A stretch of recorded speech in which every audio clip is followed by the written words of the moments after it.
Après les premiers coups de pelle il y a 7 ans, la progression est décevante. Elle est même problématique pour Napoléon dans un registre plus personnel. Il va épouser Marie-Louise d'Autriche et compte utiliser l'Arc de Triomphe pour les festivités. Seulement pour le moment, l'arc n'a rien de triomphant. Et Napoléon dit, ce serait formidable qu'elle voie l'Arc de Triomphe fini. Mais l'Arc de Triomphe, il est haut de 3 mètres à l'époque. Et donc, il décide de construire l'Arc de Triomphe en bois.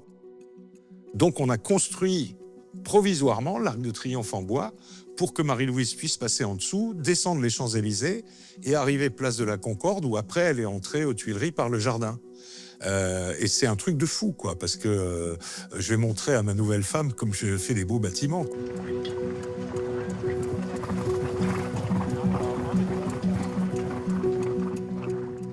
Et en même temps, lui, ça lui a permis de voir à quoi ça pourrait ressembler. L'avantage de cet arc de triomphe factice, c'est qu'il permet d'expérimenter en vraie grandeur.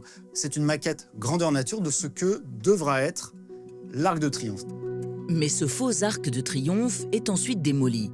Les Parisiens sont alors désespérés de constater qu'en dessous des planches de bois, il n'y a pas grand-chose. 1815, l'Arc de Triomphe est élevé de 5 ou 6 mètres seulement. Et donc, il n'y a que les pieds droits qui sortent de terre et les fondations qui ont été faites. Mais les fondations ont coûté à peu près 2 millions de francs de l'époque, ce qui était énorme. La France est en effet ruinée à cause des multiples guerres. Les finances publiques ne suivent plus. Tout devient plus lent et les effectifs se réduisent de plus en plus. Mais le pire reste à venir. Les travaux vont durer, et le régime s'effondre bien avant que l'édifice soit terminé. C'est la chute de l'empereur.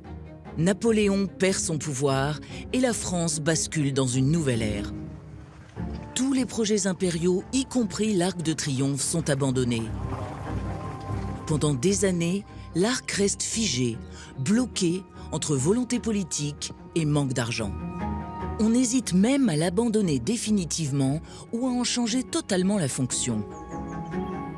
On se retrouve avec 4 piles d'un futur arc de triomphe inachevé dont on ne sait que faire. L'un des projets a été la conversion de cet ensemble en un château d'eau. On est alors bien loin des ambitions premières. Durant plusieurs années, l'Arc de Triomphe se résume à quelques blocs sortant de terre. Il fait pâle figure face à un autre arc de triomphe à Paris, à quelques centaines de mètres, et qui, lui, est terminé depuis 1809. C'est celui des Jardins des Tuileries, l'arc de triomphe du Carrousel. L'arc de triomphe de l'Étoile est le deuxième arc de triomphe décidé par Napoléon. Le premier, c'est l'arc de triomphe du Carrousel, qui lui a été fini beaucoup plus vite, on a mis moins de 4 ans pour le réaliser, et qui était l'entrée du palais des Tuileries. Alors, il existe encore aujourd'hui, les Tuileries ont disparu, mais l'arc de triomphe du Carrousel est toujours dans le jardin en face du Louvre. Du haut de ses 39 mètres, l'arc de triomphe du Carrousel aurait pu être la seule arche de cet axe majestueux. Mais en 1823, Louis XVIII reprend la construction avec une condition. Le bâtiment ne doit plus célébrer la victoire de Napoléon à Austerlitz, mais celle de la France contre son ennemi de l'époque, l'Espagne. Les travaux redémarrent. Des échafaudages en bois sont alors construits. De lourds engins de levage arrivent. L'Arc de Triomphe est construit à la période pré-industrielle de la France. Donc on va utiliser des méthodes traditionnelles.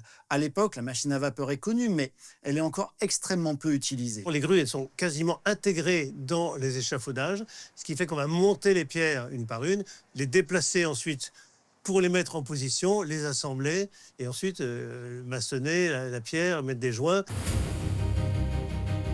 C'est un appareillage de différentes assises avec des hauteurs différentes. C'est finalement un puzzle de 50 mètres de haut. Certains blocs ne sont pas les plus lourds, mais ils sont les plus techniques à poser. Ce sont eux qui forment les voûtes si esthétiques. Dans l'Arc de Triomphe parisien, il y en a 3, une grande et 2 plus petites. Pour les assembler, il faut un positionnement très précis des blocs de pierre. Et pour y parvenir, on utilise la technique du cintre en bois. C'est un coffrage réceptionnant les pierres de la voûte. Une sorte d'arceau, en fait, en bois, avec bien sûr des renforts qui s'appuient sur les piliers déjà construits. Une à une, les pierres taillées à la perfection et avec un angle précis épousent le cintre. Elles sont taillées au millimètre près pour que l'arrondi du cintre soit respecté. La dernière pièce, la clé de voûte, doit achever la construction. Cette dernière pierre permet de tenir l'ensemble des blocs sans l'appui du cintre. Ils vont tous se bloquer les uns contre les autres. Pour installer cette clé de voûte, il faut une précision diabolique. Si elle est mal enclenchée, tout s'effondre. Ce travail est d'une précision extrême. Un seul jeu entre les pierres peut entraîner l'effondrement de tout l'assemblage. Pour être certain que les pierres soient totalement compatibles entre elles et s'épousent à la perfection, les Romains avaient l'habitude de faire des essais avant le montage final. On le construit au sol, c'est-à-dire qu'on construit l'arc sur un cintre et on pose les blocs bien taillés, bien ajustés, et ça c'est tout un travail de précision bien sûr, pour les assembler au sol pour voir si ça va. Ensuite on démonte l'arc et on le monte en place.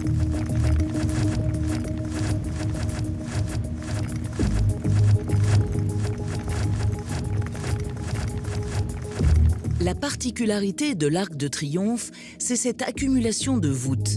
S'il y en a une seule dans bon nombre d'arches, l'arc en propose 3 et cela change tout. L'arc peut être regardé en fait sous tous ses angles, alors que beaucoup d'arcs de triomphe sont en fait vus un petit peu comme une feuille de papier, comme un objet en 2 dimensions qu'on se contente de franchir. Cette architecture tétrapile est particulièrement intéressante parce qu'elle donne un effet 3D. Ces 3 structures évitent aussi l'impression de tunnel en passant dessous. Les ouvertures sur les côtés suppriment toute sensation d'oppression avec de grands murs de pierre.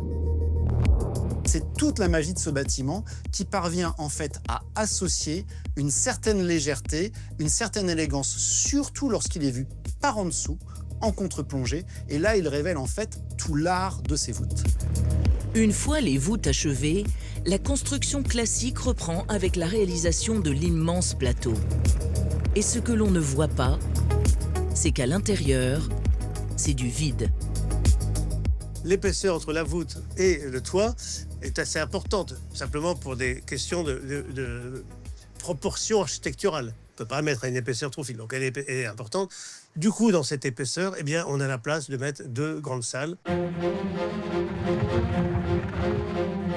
C'est l'un des secrets de construction de cette arche impressionnante. Le vide caché derrière son apparence. Ainsi, l'Arc de Triomphe dispose de 2 grandes pièces permettant d'alléger la masse de l'ensemble. Elles servent aujourd'hui de musée.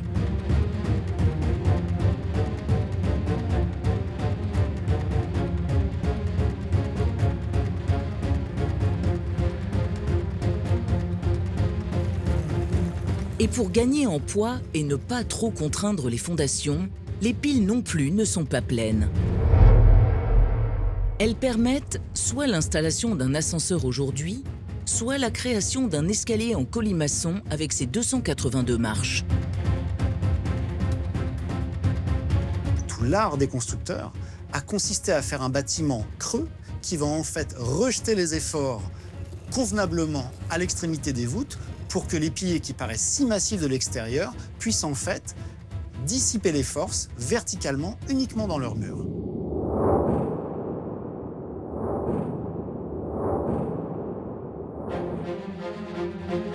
Des grands piliers creux, mais avec de véritables merveilles sur ses parois. Ce sont ces sculptures gigantesques. Les 4 grandes structures qui sont sur les 2 grandes faces de l'Arc de Triomphe ont été décidées dans les années 1830, au moment où le roi Louis-Philippe Ier a décidé de terminer l'Arc de Triomphe qui avait pris, on va dire, beaucoup de retard. Ce sont des sculptures monumentales qui ont été réalisées par des sculpteurs réputés, parmi eux François Rude qui a réalisé La liberté guidant le peuple. Ces sculptures, elles sont à l'échelle du monument. Elles sont gigantesques, elles sont impériales. Tout cela de loin, on pourrait s'imaginer que finalement on est là pour contenter un œil qui se trouve à quelques dizaines, voire centaines de mètres. Sauf que plus on s'approche, plus on se rend compte de la finesse de la sculpture, de l'ornementation. Et toute cette panoplie d'œuvres végétales prend forme de manière de plus en plus fine, avec ce souci du détail du sculpteur et ce geste qui vient sublimer la pierre et la rendre presque vivante. Sur le monument sont gravés des dizaines de noms. Ce sont les généraux de la Révolution et de l'Empire. On a là tout ce qui a fait la gloire des armées françaises entre 1792 et 1815. L'Arc de Triomphe est terminé en 1836, 30 ans après la décision de le construire. Celui qui l'avait imaginé, Napoléon Ier, ne le verra jamais terminé. Il meurt 15 ans avant la fin des travaux. Il ne passera jamais entre les arches de son vivant.